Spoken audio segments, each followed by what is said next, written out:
The new policy on gifts from insiders that the Premier pushed through last month behind closed doors is riddled with loopholes. It allows expensive gifts for ministers from their friends and relatives up to $500 or more without disclosure, including pricey tickets to Skybox suites.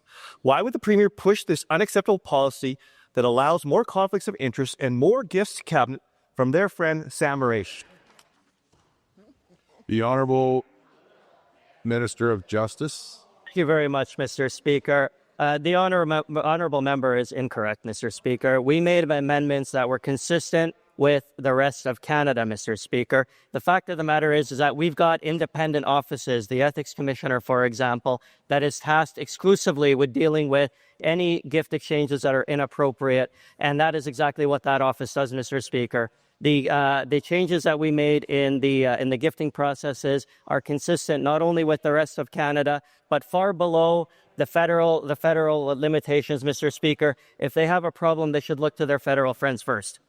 The Honourable Member.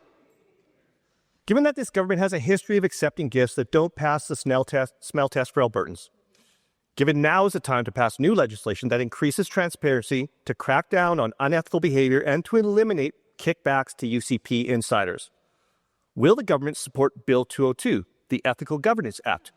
Or will they keep their loopholes so they can continue to accept luxury gifts from their friends and insiders? Yeah.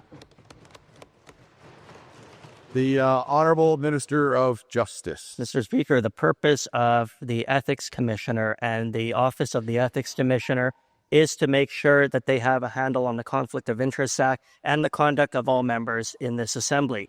That is the role of the legislation. That is the role of the office, Mr. Speaker. We know full well that the office of the Ethics Commissioner is working diligently to make sure that each and every member complies with the Act, and that's what we'll continue to do, Mr. Speaker. There is good legislation in place, and we'll abide by it. Honourable Member. Thank you, Mr. Speaker. Given the government is obsessed with accepting luxury gifts from friends, insiders, and lobbyists, and given the rules that the minister just stood up and talked about are made by themselves and allow them to accept lavish gifts, why won't the government commit to supporting Bill 202, the Ethical Governance Act, that eliminates their excuses, and finally try to meet the standards of ethics, transparency, and accountability that Albertans deserve and expect?